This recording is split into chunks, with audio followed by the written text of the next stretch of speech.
Muito boa tarde, então, para todos. Rapidamente me apresentando, eu sou Silvana Sacharli, coordenadora do Centro Brasileiro de Formação em Análise Psicoorgânica. Primeiramente, eu gostaria imensamente de agradecer a presença de todos vocês nessa linda tarde do Rio de Janeiro, céu azul, iluminado, e particularmente dos nossos convidados, a presença dos nossos convidados, Henrique Chan, Martoquet, que é um grande presente tê-los aqui conosco. É muita alegria, satisfação e emoção também que nós estamos aqui para celebrar o lançamento do nosso livro, A Análise Psicoorgânica, as Vias Corporais de uma Psicanálise.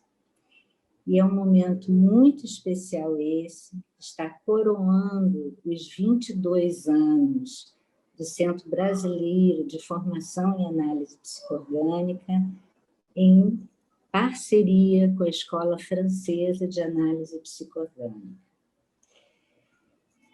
Esse livro foi publicado em 2015 pela Harmattan, na França, com a autoria e organização de Anne Frese, em memória, que não está mais conosco nesse plano, mas presente profundamente nos nossos corações.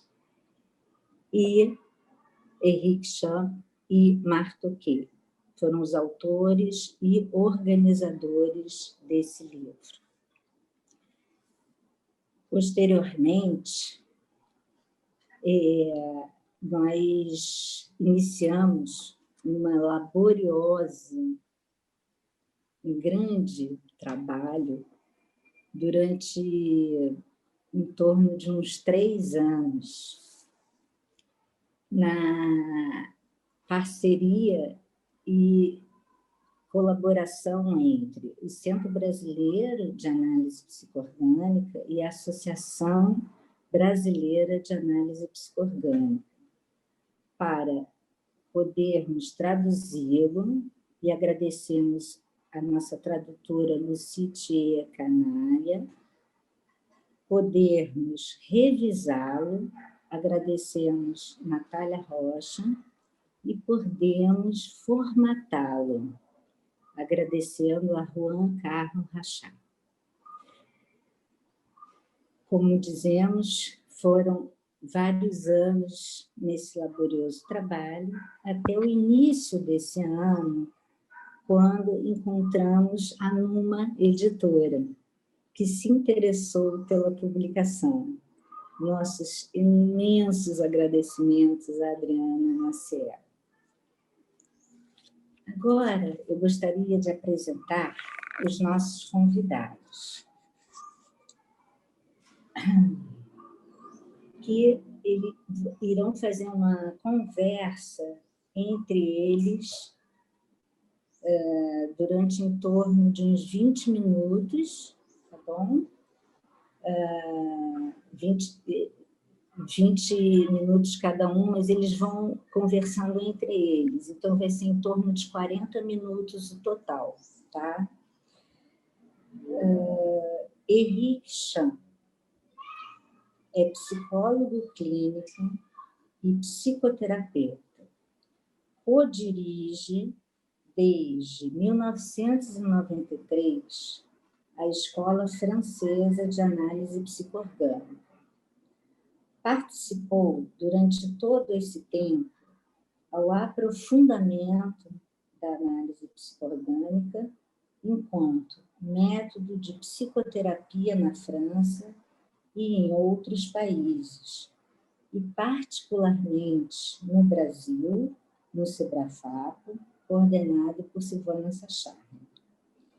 Ele também é muito engajado na França na estruturação do Certificado Europeu de Psicoterapia através da Federação Francesa de Psicoterapia e Psicanálise.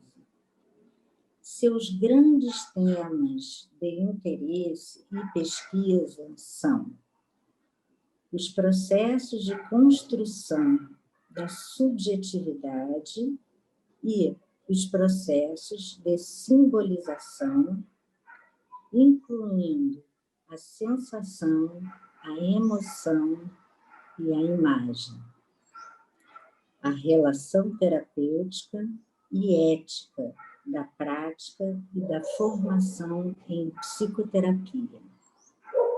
Merci bien, Henrique. Marc Toquet é analista psicoorgânico, psicólogo clínico e psicoterapeuta. Co-criador dos ciclos Ser Si Mesmo, Se Realizar Plenamente.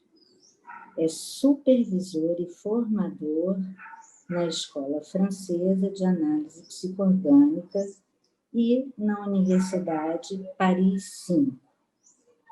Autor de vídeos, artigos e livros sobre análise psicoorgânica. Seu último livro, depois desse que estamos lançando aqui, tem o título Eu Sou um Corpo que Pensa, para uma terapia corpo-espírito, e foi editado em Paris nas edições Penta. Se coloca enquanto apaixonado pela originalidade, criatividade e eficácia da análise psicoorgânica e integra um laboratório de pesquisa na Universidade de Mons sobre o funcionamento dos processos terapêuticos em análise psicoorgânica. Merci, Marc. Donc, comme vous l'a dit Bem, Silvana, então, como disse Silvana, vamos ter um momento de apresentação a duas vozes. Marc e eu vamos, passar do pensamento de um para o pensamento de outro. E vamos começar pelos agradecimentos, nós também. Claramente, estamos num estado de alegria, de felicidade, por estar com vocês hoje à noite, para a publicação, lançamento do livro Análise Psicoorgânica em Português do Brasil. É um grande momento, somos muito orgulhosos por estarem com vocês e estamos bem conscientes do trabalho que isso requereu de vocês. Então, fazemos questão de agradecê-los.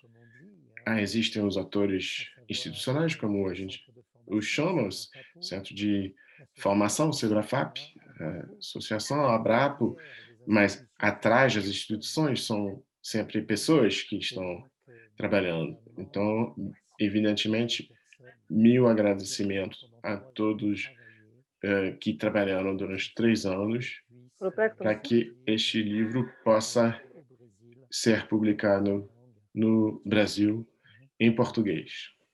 É isso. E também, obviamente, é importante agradecer à editora.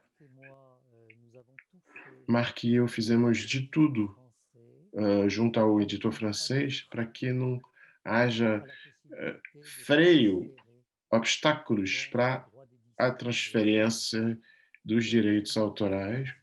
Então, insistimos muito para que esses direitos não constituam um obstáculo. Estamos muito orgulhosos por terem conseguido convencer e empurramos para que realmente essa tradução possa ser feita, para que o manuscrito, que os direitos desse manuscrito possam ser transferidos ao Brasil. Obrigada à Numa Editora, evidentemente, por ter pega essa batata quente, adoramos a capa, é magnífica a escolha das cores, é esplêndida, extraordinária, são cores que falam bem do que é a análise psicoorgânica, ou seja, uma psicoterapia carnal, não cerebral, antes carnal, encarnada. Então, há na escolha das cores algo que dá conta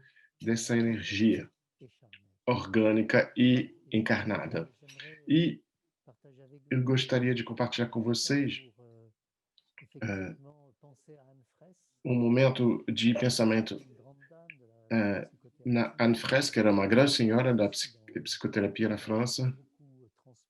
Ela também transmitiu muito no nosso país, inspirou muito a análise psicoorgânica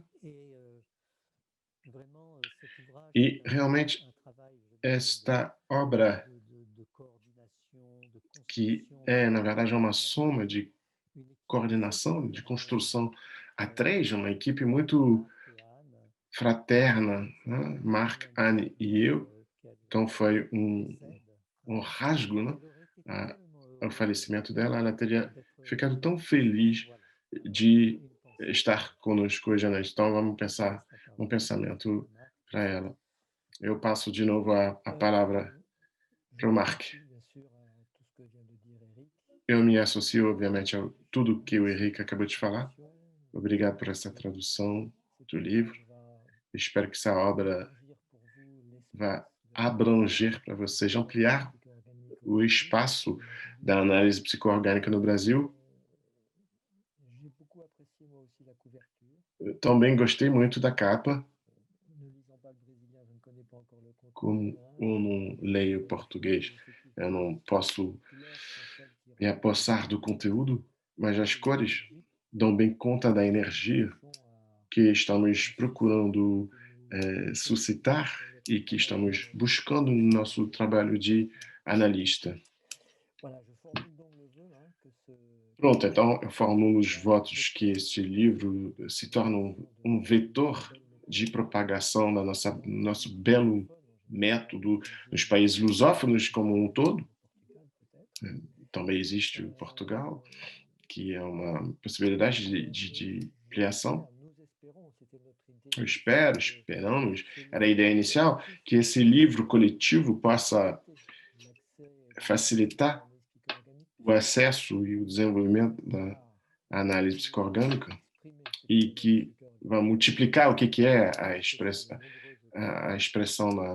da análise psicoorgânica, e há muitos autores que falaram das várias vertentes desse trabalho psicoorgânico. Então, são sessões individuais, tem psicoterapias de casais, com grupos em estágios, tem um belíssimo estágio de processo de nascimento. Essa obra também mostra a diversidade das populações, dos tipos de pessoas com as quais a gente pode falar, né? Crianças, a perinatalidade, os adultos, os adolescentes, os idosos.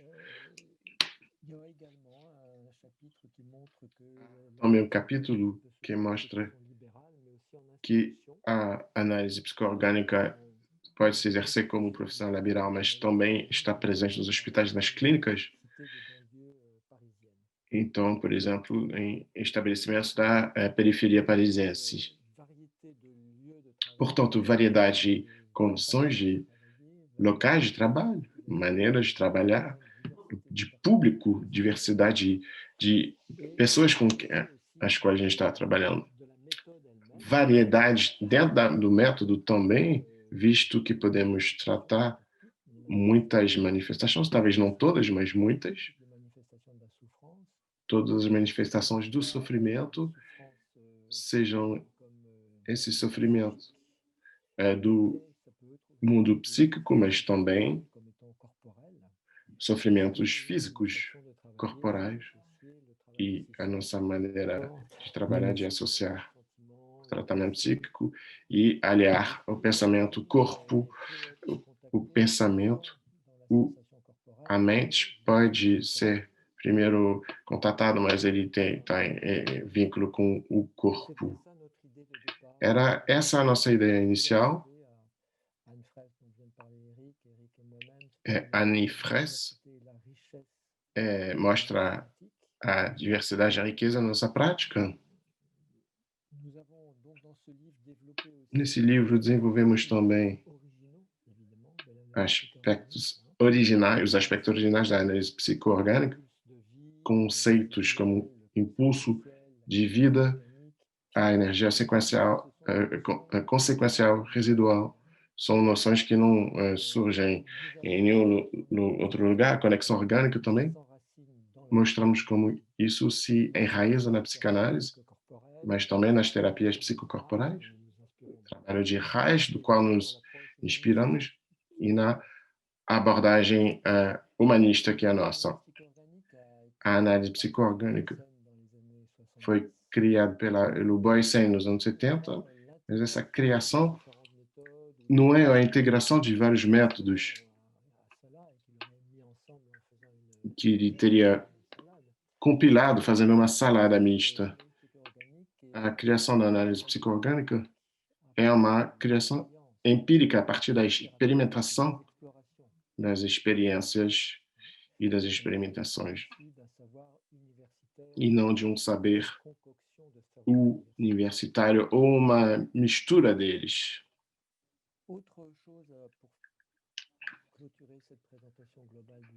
Último aspecto para concluir a apresentação global do livro: implementamos um glossário que é muito importante para nós, que foi redigido por uma pessoa chamada Anne-Sophie Courreau, que é realmente uma tentativa de síntese dos conceitos, de apresentação e de definição dos mesmos, e cujo público-alvo são os terapeutas na análise psicoorgânica. Essa obra tem um destino clínico. Sempre insistimos para que os capítulos abordem o trabalho psicoterapêutico clínico. Oui, Então, acho que eu posso te passar a palavra, Henrique. Então, o Marc já falou muita coisa nessa apresentação global. É verdade que já havia escritos sobre a análise. Já havia escritos sobre a análise psicoorgânica. Havia uma revista, a dizer, não para dizer. Havia também revistas para ensinamento, mas não existia uma obra que consiga apresentar o método de um modo completo, no sentido em que o Marc detalhou. É verdade que neste livro mostramos tanto noções, conceitos e maneiras de curar e de proceder, mas também uma visão do ser humano, né? Como a psicanálise o vê, devemos voltar a isso na maneira como concebemos a psicoterapia, a maneira como a praticamos. E também nessa obra apresentamos nossa ética da prática clínica da análise psicoorgânica. Ouais, tu veux pas aborder... Você não quer abordar o... Ok. Bem, ok, eu vou continuar então. Então, vou apresentar-lhes alguns dos conceitos originais. E entre esses conceitos, em primeiro lugar, quero falar do impulso primário. Para nós, esse impulso trata de vida, é o nosso desejo de nos desenvolvermos. Tudo que é vivo procura a existir e a se desenvolver no mundo. E nos damos os meios para. E a energia, com essa energia que conseguimos atravessar as diversas etapas da evolução. E a mesma energia que mora em nós que permitiu que a espécie se mantivesse. Esse impulso primário também é o motor do processo terapêutico. Essa energia de vida fato que as pessoas que vêm consultar um terapeuta e têm a energia para manter a sessão. Essa energia de vida também no cerne do processo terapêutico. Consideramos, na verdade, que cada pessoa procura se desenvolver e sabe inconscientemente de que precisa. A pessoa sabe inconscientemente o que lhe falta ainda para esse desabrochar pleno. Então, seguimos esse conceito de impulso primário. Um nenê, ao nascer, ele aguarda uma série de coisas. Ele é capaz de uma série de coisas também, de respirar, de regular sua temperatura corporal, de mamar, mas ele espera ser nomeado, nutrido, amado. E é feito para isso, ele já carrega tudo isso. O ser psicoorgânico tem isso nele, isso tudo. E enquanto não recebemos essas necessidades fundamentais preenchidas, não conseguimos ir adiante.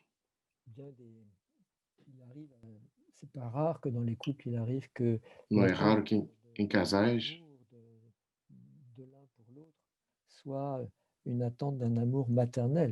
o amor de um para o outro às vezes é uma expectativa de um amor materno. Porque a criança, o neném que chega no mundo com todos esses desejos, precisa lidar com humanos, que são, por essência, imperfeitos. Então, há coisas que ele vai receber, outras que ele não vai receber, expectativas satisfeitas e outras não, ou parcialmente, ou até nem um pouco. O que motiva para a gente o processo terapêutico é justamente essas necessidades, na verdade, que nós todos esperamos que carregamos em nós, que não foram satisfeitos e que continuamos esperando. E essa espécie de contrato que passamos com a realidade. Contrato significa, diante dessas expectativas e da adversidade cultural, familiar, social, diante da realidade que não preenche nossa necessidade, estamos fazendo compromissos, meio termos. E então passamos contratos. Esses contratos têm um motivo, proteger a nossa energia de vida, justamente, e adaptando às circunstâncias. Esses contratos, quando crianças passamos um grande número desses contratos, e muitas vezes permanecem a gente mesmo quando não precisamos mais deles. E o adulto continua mantendo esses meios termos, esses compromissos diante da realidade, mesmo quando não são mais necessários, mas continuam prosseguindo. Se trabalha com contratos, temos exercícios precisos, específicos, para desvinculá-los, libertar a pessoa que está encapsulada nesses contratos, para que tome consciência desses contratos e se dá conta como se limitou a si mesmo nas suas próprias realizações. Então, se trabalha com os contratos, é uma das modalidades de trabalho específico na análise psicoorgânica. Então, o impulso é como uma cabeça que fura, né? Que busca e que tenta chegar lá onde o ser quer se realizar dentro das possibilidades. Trabalhamos muito com a noção de situação também, que é um conceito do Paul Boyesen. Acreditamos que são as situações que nos fizeram amadurecer e que continuam nos modelando, que nos formaram, forjaram, modelaram e continuam nos modelando. Então, o trabalho terapêutico é de tentar entrar nessas situações. Como a pessoa pode estar na consciência do que ela viveu? Como podemos mudar o agora dessas situações passadas? Não podemos mudar o que vivemos no passado, isso está claro, mas podemos mudar a maneira como continuamos reagindo em relação a esse passado. Então, esse conceito de situações é um conceito fundamental. Então, é uma análise situacional no inconsciente. Há situações que estão presentes, que nos marcaram, que não conseguimos realizar o que desejamos e o que esperávamos que acontecesse não aconteceu. Então, há o que aconteceu e o que não aconteceu, o que a gente quisesse que acontecesse. E isso que não aconteceu, a gente chama consequencial. Essa definição, esperamos, num dado momento, por parte de alguém, por parte de uma situação que algo acontece, e quando não acontece, é uma espera do que, essa espera do que deveria ter sido permanece. Então, trabalhamos com o que aconteceu, mas também com as expectativas que a pessoa tinha do que não aconteceu. Se tornar consciente disso, dar conta disso, como no processo de nascimento, que é o ponto básico do nosso trabalho terapêutico, ajuda muito na libertação dessa energia de vida e na completude da realização das suas capacidades, dos seus talentos. O impulso primário, a energia de vida, é a maneira de realizar nossos talentos para que possamos realizar o que a gente faz sentido para nós na Terra. O que faz também que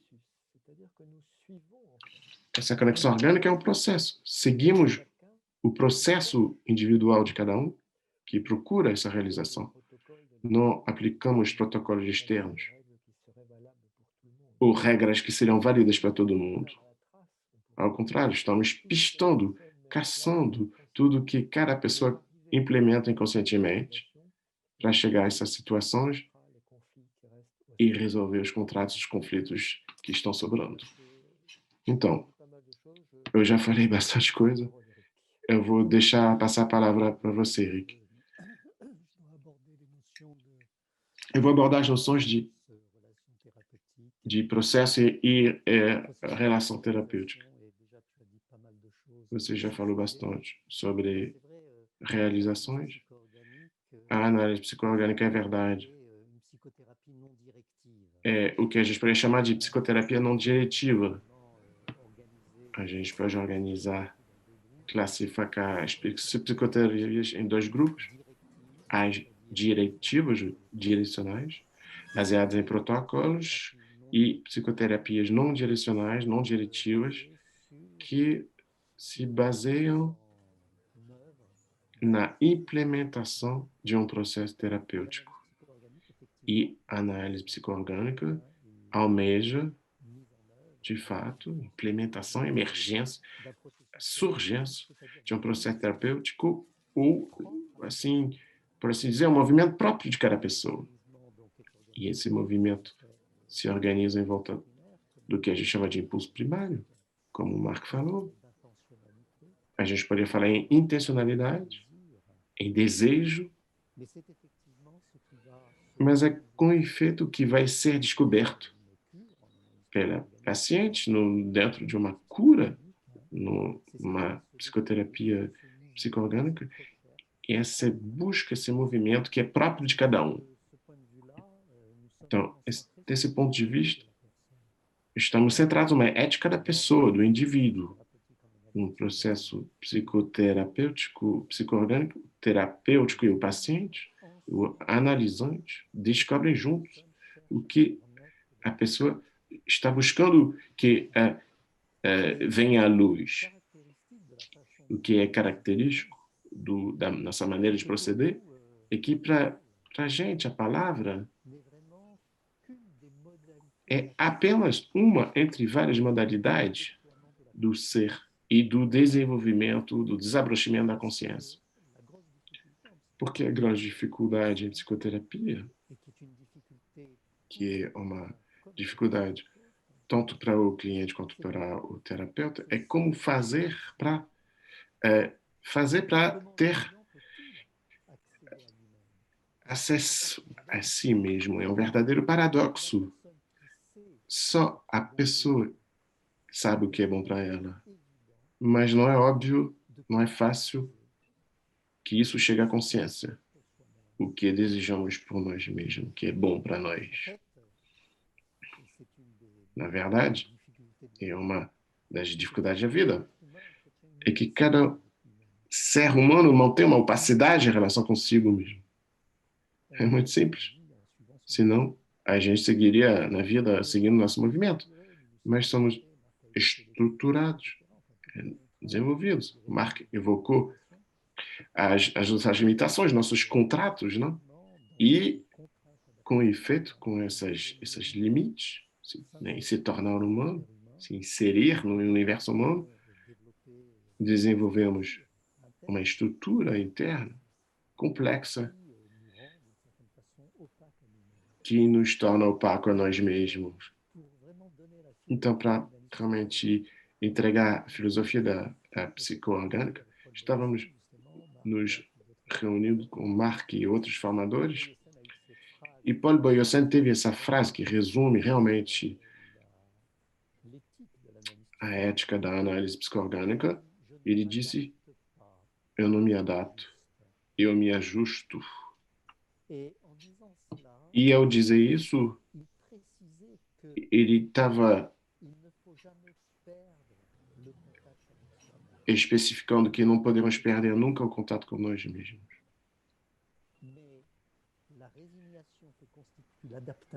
A resignação que representa a adaptação, a desistência, não é o bom caminho. Evidentemente, os ajustes são necessários para se adaptar à realidade, mas como se ajustar sem se perder?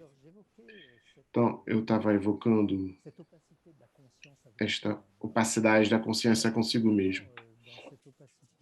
Obviamente, essa opacidade é uma certa psicanálise no ensino, e toda a negatividade, como somos capazes de ter um inconsciente que luta através das forças pulsionais contra o consciente, o princípio de realidade.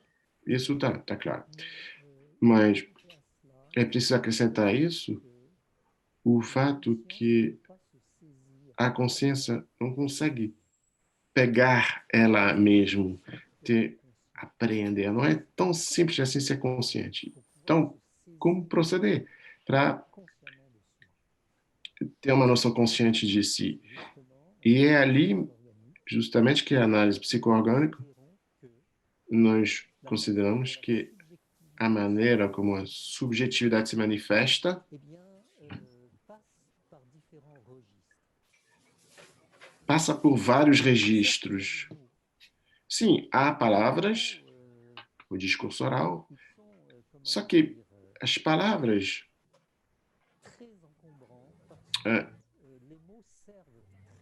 são um estorvo, porque elas servem muito facilmente à vontade de potência da pessoa. Então, através das palavras, a pessoa pode totalmente controlar o que ela quer dizer. Por isso que eu uso o sistema de associações livres, que fala de si desenvolver sua narrativa sobre si mesmo, muitas vezes é ilusório. E isso remete à vontade de controlar. Por parte da pessoa, ela tem um discurso que serve de referência para si mesmo. Mas o que é muito mais complexo é de chegar no nível de uma verdade de si que não estava prevista, que talvez não tinha sido concebida, mas que é acessível e disponível ali. Por isso, solicitamos outros registros de sensibilização, de conscientização, como a imagem para nós, é um acesso preciosíssimo à experiência íntima da pessoa. Se, por exemplo, pessoa está nos falando da sua relação com seu cônjuge, conversa, discursa, e eu falo, você pode me dar uma imagem dessa relação? Qual seria a imagem que mais falaria para você sobre essa relação? E aí a gente chega imediatamente a algo de muito mais íntimo e global e que começa a mobilizar o corpo numa experiência de uma situação. Mas podemos também recorrer ao movimento, aos movimentos, não é? É isso, pedir que a pessoa se mexa, de mostrar com o corpo como ela percebe a situação. E também podemos usar as sensações. Que o corpo o tempo inteiro está desenvolvendo essa consciência, o corpo não para de expressar sem que a pessoa saiba ou queira, a todo momento, a todo instante. O corpo se modula em função de uma sensação não consciente. Portanto, o trabalho de análise psicoorgânica, a escuta que vamos desenvolver, o treinamento que vamos propor à pessoa, ao paciente, é não apenas de se ouvir, mas também de se acolher nas suas sensações, que o corpo está exprimindo, o corpo está expressando, nas imagens que surgem, nas impulsões que o corpo está tentando dar. Um pé que está mexendo sem parar no divã, uma respiração que de repente para, um punho que se cerra. Todos esses elementos são para nós pontos de acesso à, à interioridade e à subjetividade da pessoa que temos na nossa frente. Então, essa era a primeira coisa que eu realmente queria explicar.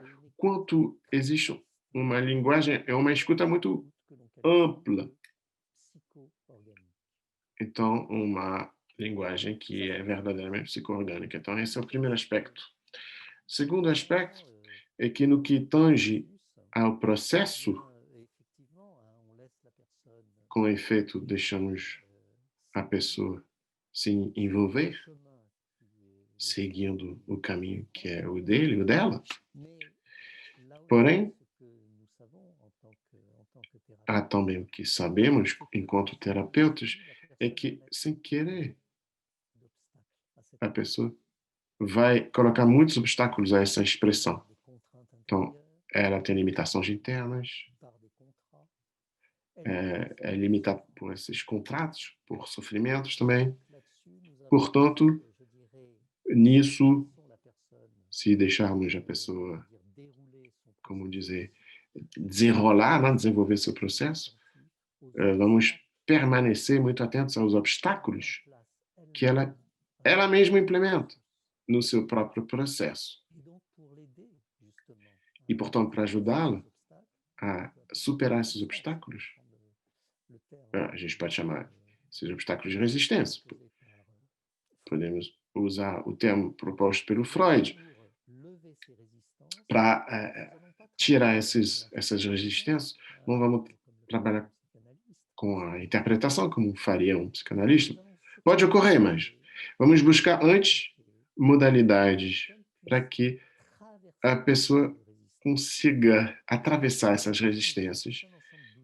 Por isso, temos toda uma série de ferramentas corporais, orgânicas. Trabalhamos com a respiração e com um trabalho muito básico também. O Marco evocava as situações onde usamos um trabalho de cenarização, de roteirização do mundo intrapsíquico, que permite que a pessoa enxerga a situação. A gente pede para que ela sinta no corpo, que ela se expressa e que ela volte a essa situação. Por exemplo, temos um dispositivo que torna as coisas bem dinâmicas em vez de contar a história, de contar várias vezes e repetir automaticamente uma situação dolorosa, que não se transforma pelo fato de falar dela. eu queria insistir nisso, sobre o fato de que na implementação do método, no quadro terapêutico da análise psicoorgânica, há uma série de ferramentas bem criativas que o analista psicoorgânico pode propor durante as sessões para conseguir contornar as resistências. E isso é importantíssimo, evitar que o processo fique em lama, porque eu estava dizendo, nada é mais difícil de se apegar de si mesmo, da sua própria consciência, de conseguir chegar nela.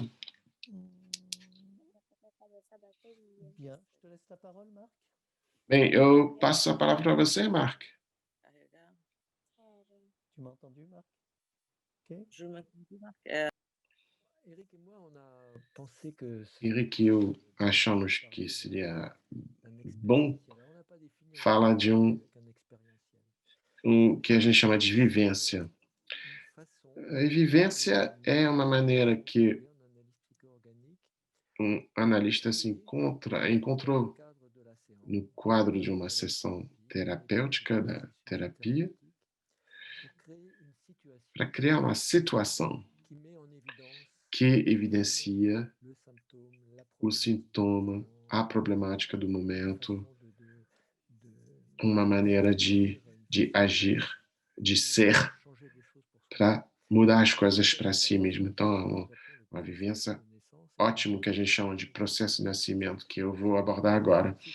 Este processo de nascimento ocorre muitas vezes mais vezes em grupo, e o objetivo desse trabalho é de conseguir chegar a consertar o que não funcionou bem no seu próprio nascimento, no que a gente poderia ter vivido, deveria ter vivido, de encostar nesse consequencial que eu estava mencionando agora há pouco. De que se trata? Trata-se de revisitar, de voltar às várias etapas do seu próprio nascimento. Nascimento concebido não apenas como o momento da passagem, da saída do útero, mas antes, desde o momento da nossa concepção e até o momento depois do nascimento, onde somos acolhidos por nossos pais. Então, o processo de nascimento não diz respeito apenas à saída, mas a toda essa sucessão de eventos, todas essas etapas que são 5. Então, eu vou enumerar: concepção, o momento em que fomos concebidos, com o encontro do espermatozoide do óvulo. A encarnação, segundo momento, dos 5. Terceira etapa, que chamamos de movimento, que é o momento onde estamos na matriz materna, onde nos desenvolvemos, onde nossas células se desenvolvem numa velocidade alucinante e onde começamos a tomar nossa forma, nosso volume, nossa identidade. Depois há o momento da passagem, quarto momento do nascimento, propriamente dito, e quinto momento, que é o do acolhimento pelos pais, que é a situação, já que mencionamos situações, acolhimento que pelas pessoas que estão aí no momento onde saímos. Então, esse trabalho de processo de nascimento deve permitir ao paciente de vivenciar. Tem alguns que nasceram por cesárea, não sentiram a passagem, não sentiram o desejo de atravessar o que pode ser vivenciado como um obstáculo. Os que nasceram por cesárea não viveram tudo isso.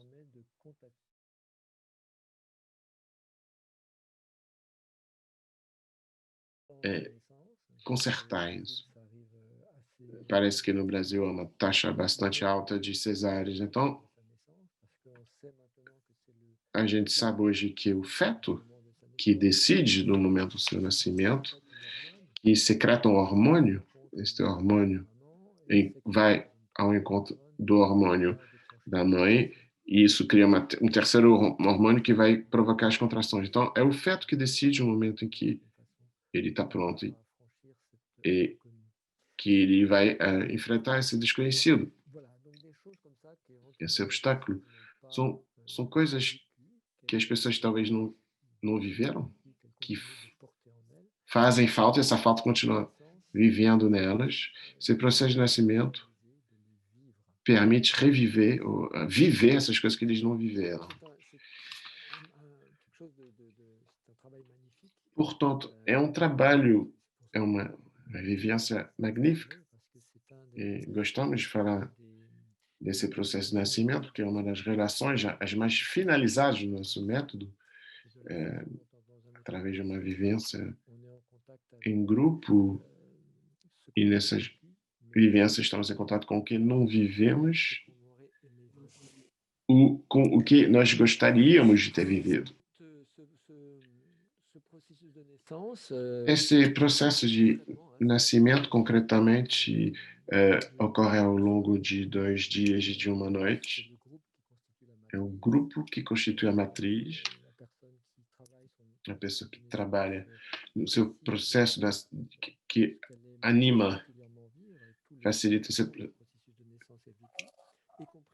todo o processo de nascimento é reconstituído, inclusive a concepção, porque as pessoas geralmente percebem alguma coisa no momento em que reconstituem o momento em que foram concebidos pelos pais.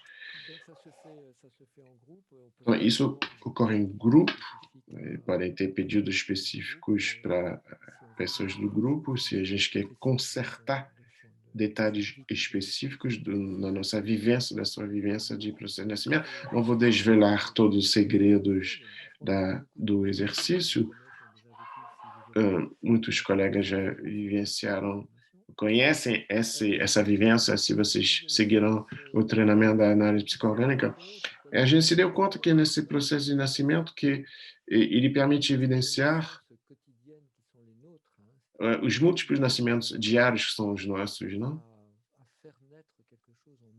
Temos que fazer nascer, chegar à luz do dia, coisas que estão em nós, temos que realizar algo do nosso. Então, essas 5 fases do processo de nascimento se reencontram muitas vezes na realização dos nossos projetos, que a gente quer realizar, concepção, encarnação. A concepção, a ideia, a encarnação é o momento em que esse projeto toma corpo, o movimento que é a fase da preparação, e quando esse projeto se encorpa, a passagem que é o momento em que nos mostra, o projeto se mostra a nossa ação, a nossa realização, e a maneira como essa produção é recebida. Esse trabalho que também diz respeito a eventos muito reais na nossa vida, a gente pode trabalhar como vivência, como oficina, né? E a gente precisa, com o objetivo que a gente quer enfrentar e objetivos materiais, relacionais, e a gente trabalha isso, e de maneira muito corporal também, com sensações corporais de emoções, as sensações que são evocadoras, que carregam o desejo e as apreensões, os medos. Então, esses 5 passos para o real também é uma outra vivência, outra oficina, outro exercício em grupo, mas que também pode ser feito individualmente. É isso, esses exemplos são para salientar, mais uma vez, como o nosso trabalho é psicoorgânico, como ele associa o corpo, todas as suas manifestações, sensações, sentimentos, e o que acompanha psiquicamente esses movimentos, manifestações do corpo. Um pesquisador norte-americano na Califórnia mostrou que é o corpo que reage primeiro em qualquer situação e que envia sinais nervosos ou pela circulação sanguínea para o cérebro, que depois vai pensar a situação e reagir. Mas o primeiro contato com Uma situação é o contato corporal. Então, voltamos nessa raiz e trabalhamos a unidade corpo e espírito quando nos realizamos. E é aí que a intervenção psicoterapêutica pode ser mais transformacional. Henrique, eu te devolvo a palavra. O que disse o Mark é muito importante, mas como ser treinado nesse método para essa consciência? E, evidentemente, a gente pode ler coisas, obras sobre análise psicoorgânica, porém, fundamentalmente, se você quiser integrar ao mesmo tempo esta consciência de nossa encarnação e da maneira como somos um corpo que pensa, para retomar o título do livro do Mark, isso requer que se sigam uma formação na análise psicoorgânica que vai justamente colocar o estudante no trabalho, na vivência, para que ele possa por dentro entender logo essa articulação psique-soma. Então, a formação à análise psicoorgânica é, antes de tudo, uma formação vivencial. É uma transmissão do método, porém, através de uma pedagogia vivencial, ou seja, as noções, os conceitos, as ferramentas, obviamente, são elaborados intelectualmente, apresentados aos estudantes, só que eles são sistematicamente experimentados dentro dessa formação e os treinadores, formadores, transmitem essas ferramentas, os formadores estruturam experiências com os estudantes para fins didáticos e os treinadores analisam em seguida as experiências para que os estudantes, eu diria, desenvolver sua compreensão do seu próprio funcionamento, né? No jeito psicoorgânico e para que entendam as virtudes, os efeitos, a potência das ferramentas terapêuticas que nós estamos propondo e que estamos transmitindo. Não esqueçam que se temos muitas ferramentas na nossa análise psicoorgânica, continuamos numa psicoterapia clínica. Isto é, não é o terapeuta que desencadeia, não é o terapeuta que faz o processo. As ferramentas vêm, por assim dizer, se articular, vêm dar seguimento e amplificando o que o paciente está abordando, né? Na questão que o paciente está abordando, que ele está elaborando.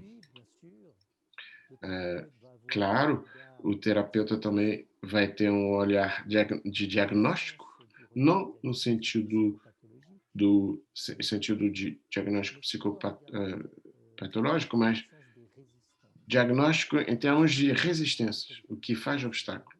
E como eu disse antes, as ferramentas vão servir a contornar esses obstáculos. Então, qual é a nossa ética nisso tudo? Em que consiste ela? Há várias vertentes. Em primeiro lugar, nossa ética é uma ética do indivíduo. O Mark explicou isso muito bem. Cada pessoa é única, cada pessoa está carregando seu próprio projeto e tem a sua própria intencionalidade. Cada indivíduo almeja seu próprio nascimento, sua própria criação, e o primeiro nível de ética é o respeito absoluto da singularidade de cada um de nós. Mesmo se podemos ter modelos terapêuticos estes não podem trancar o processo. Cada processo precisa ser singular. Segunda camada da nossa ética é que não existe ser humano sem uma coexistência com outro ser humano. Então, a realização pessoal só pode passar pelo reconhecimento da alteridade. A realização de si, do seu projeto, do seu desejo, dos seus impulsos, só pode ocorrer pelo reconhecimento do outro enquanto individualidade,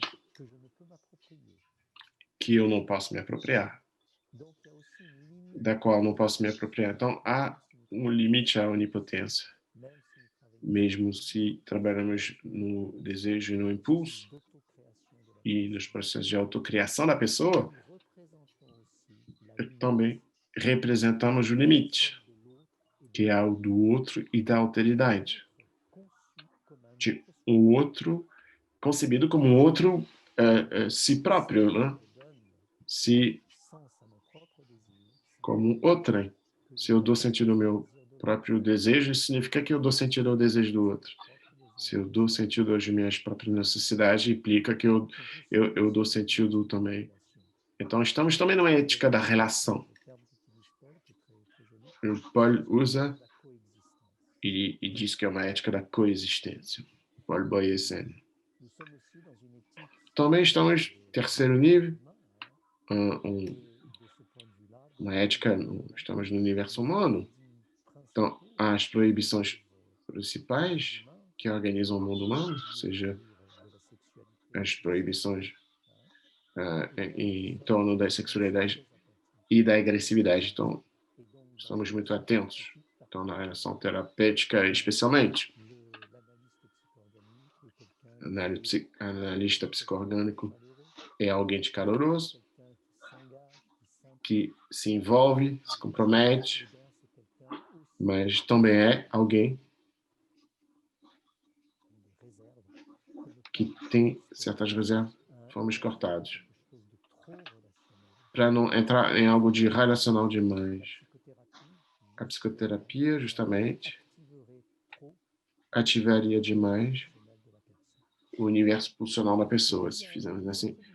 E uma outra dimensão ética, que é muito importante para nós, que a gente pode chamar de ética do corpo. Para nós, o que faz com que cada um de nós se envolve no mundo, se engaja no mundo, é que a pessoa tem um corpo, um coração. Não é com a cabeça que as pessoas se engajam, que as pessoas vivem com suas tripas e com seu coração. Então, é preciso uma cabeça para orientar tudo isso, mas se não houver tripas de coração, não há vida. Então, é aí que colocamos a ética do corpo. Porque o mundo, enquanto mundo de seres vivos, e a pessoa, enquanto ser vivo, são duas coemergências. O mundo só vai existir como um mundo vivo se o corpo da pessoa, serve de mediação entre o mundo e ela, que permita que essa pessoa chegue a esse mundo de maneira sensorial. Se a gente permanece no nível cerebral, a gente concebe 1001 coisas. Isso não quer dizer que a gente está vivenciando essas coisas. Então, a questão vai ser de como, a partir dessa coisa encarnada, vamos chegar a um nível de pensamento. E é aí que essa ética do corpo é fundamental. É isso do meu lado. Acho que eu vou ficar por aqui. Marco, você quer acrescentar algo? Liga o seu microfone. Não, acho que a gente falou o essencial do que a gente queria abordar. Tenho que agradecer imensamente ao Yves, porque foi um tradutor incrível e ajudou, foi fundamental para isso tudo acontecer. Muito obrigada, Yves. A gente explorou você mais do que devia.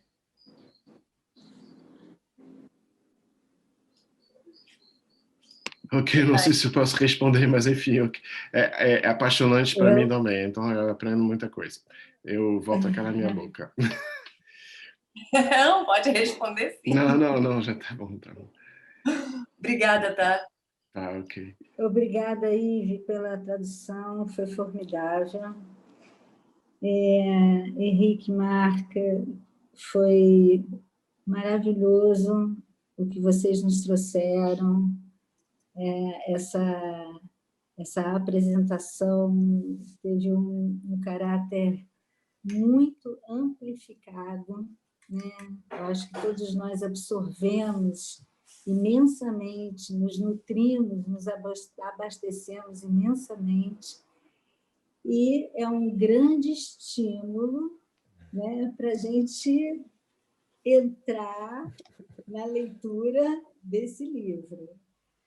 Então, penso que a gente pode encerrar a nossa partilha, a nossa noite. Quero agradecer a todos vocês de terem vindo, que continuem a reverberar nosso trabalho, que possamos nos manter conectados e nessa afetividade e nessa energia, né, tão vital que nos une. Agradeço a todos.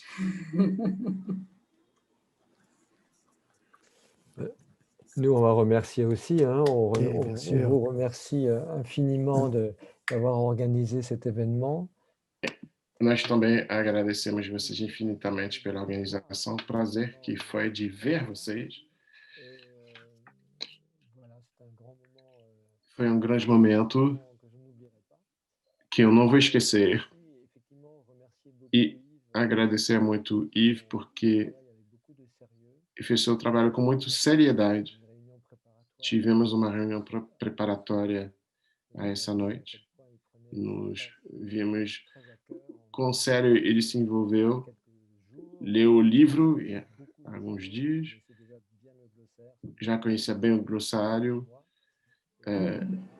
Então, um grande obrigado e os parabéns ao Yves. E um grande agradecimento a vocês todos. E o prazer de encontrar com vocês diretamente, sem intermédio da tela. Eu fiquei felicíssimo por esse evento, de visualizar uma série de pessoas. Não pude responder a várias mensagens, eu saúdo todas as pessoas que me escreveram, que eu pude perceber. Obrigado por ter organizado isso. Yves, foi ótimo teu trabalho com a tradução. Que sorte de se ver aqui, sim. É extraordinário de poder estar presentes assim, nós todos. Então, fiquem bem de saúde, como eles falam em francês, portez-vous bien.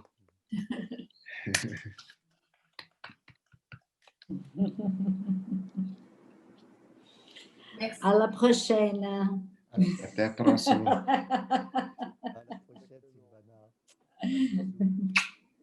Boa noite a todos. Obrigada. Boa noite. Boa noite, boa noite. Boa noite. Merci beaucoup à Adriana aussi d'avoir organisé. Boa noite. Yves, mais uma vez, muito obrigada. De nada. Depois a gente troca